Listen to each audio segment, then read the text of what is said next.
nos parcs vont être complètement transformés. On va avoir des parcs extraordinaires. Celui de Parc-Presse, il est prêt, pratiquement prêt. Celui de Rivière-du-Moulin, là, qui est en grand changement. Il y a Rosaire-Gauthier, il y a celui du parc de la Colline où on débute. Nos parcs vont être complètement transformés. Après tout ça, là, on va pouvoir se dire qu'on est probablement la région la mieux équipée du Québec. Vous avez vu les terrains de soccer, on nous dit que c'est les plus beaux, des terrains de soccer synthétiques partout. On sait qu'il va arriver bientôt des demandes pour un terrain de soccer intérieur. C'est déjà parti. Ça va venir. Ce n'est pas une promesse électorale, là, mais on sait. Tu viens que tu as un moment donné, tu sens. Ça va venir. Ça va en prendre un pour l'hiver. Mais après tout ça, on va avoir des équipements sportifs et culturels là, dans la ville qui vont être à peu près incomparables. On va être une ville équipée. Puis, pour la culture, il faut faire beaucoup. Vous savez, quand on réalise que le Canada, au Canada, on vient d'être choisi la capitale culturelle, bien là, ça veut dire qu'on est bien positionné, on a des activités culturelles qui sont reconnues, il faut les encourager. Le 2 millions qu'on va nous accorder à cette occasion-là, en raison de l'honneur qu'on a eu, ce 2 millions-là, le conseil municipal a décidé que ça serait donné aux artistes pour des événements, pas au Cirque du Soleil qui va venir, puis pas dans le béton, à nos artistes, parce que ces gens-là, je dois vous dire que ce sont des créateurs. On a ici une pépinière extraordinaire. D'ailleurs, ces gens-là s'en vont souvent à l'extérieur parce qu'on les voit partir de gens d'ici. Ils n'ont pas ici ce qu'il faut pour se développer. Alors, on veut les encourager. Ce 2 millions-là va leur être accordé. Mais pourquoi on en est arrivé à faire des choses ici qui sont plus exceptionnelles qu'ailleurs? Quand j'ai souvent des réunions de maires, puis ils discutent de problèmes, puis souvent je m'ennuie parce que je ne les ai pas, moi, ces problèmes-là. Je suis autour de la table à l'UMQ partout, puis ils me parlent de ça. Ce n'est pas ça, moi. Entre autres, l'argent. Il n'y en a pas un qui a de l'argent, puis il se tire les cheveux de l'argent. Je dis, non, masse, moi. Non, masse, pas de problème. Alors, puis n'aime pas quand on dit ça, qu'on en masse. Tu nous aides pas pantoute. Là, si tu vas au gouvernement, puis tu dis ça à un ministre que tu en masses d'argent. Non, non, je ne le dirai pas, mais je vous le dis à vous autres. De l'argent. Pas de problème. Je trouve tellement qu'on dépense, là. Moi, je ne sais pas d'où elle vient. Je me demande, je ne le dis pas tout à eux autres, qu'est-ce qu'ils font avec cet argent-là? Qu'est-ce qu'ils font avec une taxe qui est aussi élevée? Il y a 912 piastres d'écart entre la moyenne des grandes villes et nous autres. Puis je vous le dis, là, quand est-ce que vous m'avez entendu qu'on n'avait pas d'argent? Je trouve décourageant de dépenser autant. Puis on a 912 piastres en moyenne de moins sur chacune des maisons, puis notre dette est 2 fois plus basse.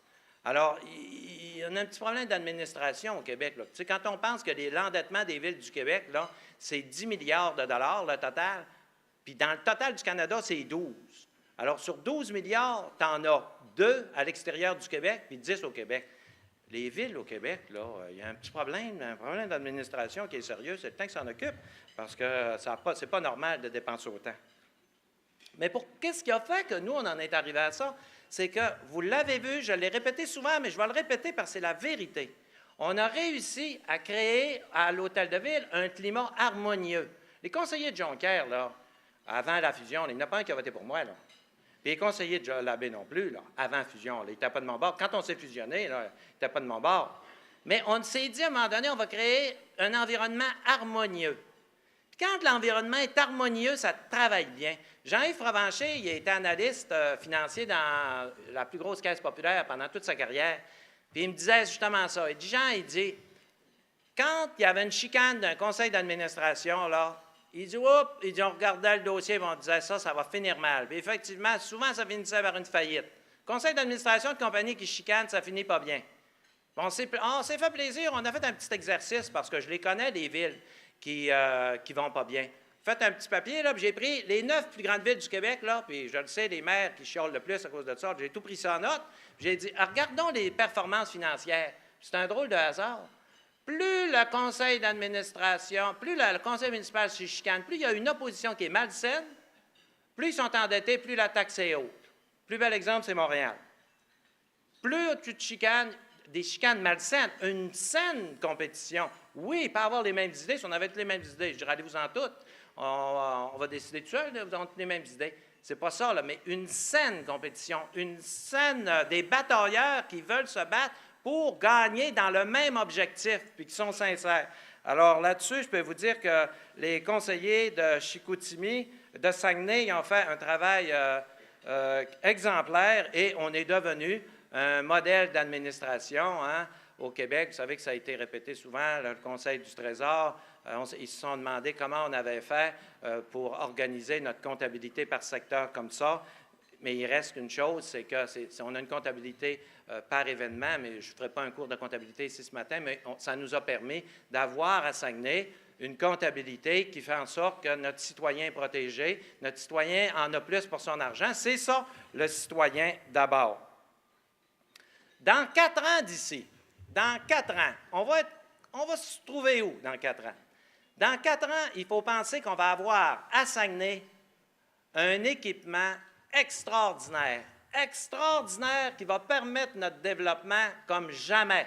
On n'aurait jamais pu arriver à obtenir, à réaliser nos rêves, les rêves qui vont se réaliser dans 20 ans, dans 25 ans, si on n'avait pas obtenu un équipement extraordinaire, le parc des Laurentides. Vous ne savez pas comme ça va être profitable.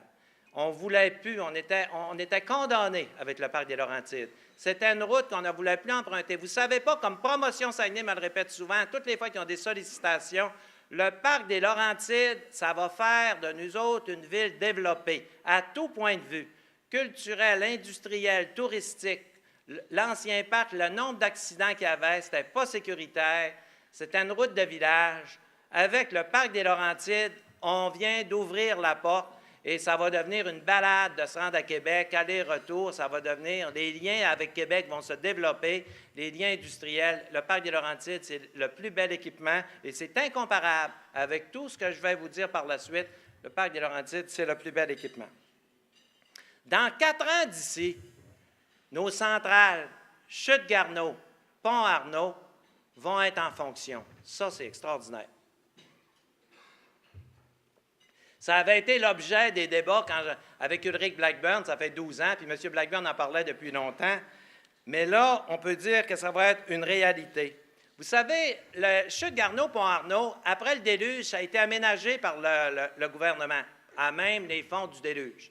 Et ça a coûté 60 millions.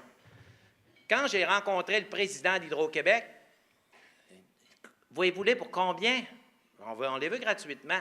Je vous le dis une chose, là. Je me rappelle, Thierry Vandal était là, mais il n'était pas président, mais il était 2 dans le bureau, puis il était là lui aussi. Ça, il les veut. Tu sais, il y avait l'impression qu'on fabulait, là, on les voulait pour rien. Après quelques années de négociations, des références auprès du premier ministre, tout ça, on a fini par s'entendre pour 18 millions. Écoutez, ils ont dit ça a coûté 60. Aux livres, ils sont à 18. On n'effacera pas ça de nos livres. Prenez-les pour 18. On a dit non, ce n'est pas 18, c'est 0. On ne les payera pas. Alors, retourne au bureau du premier ministre. La bataille a duré des années. Actuellement, on les a pour 1 $. 60 millions, 1 $.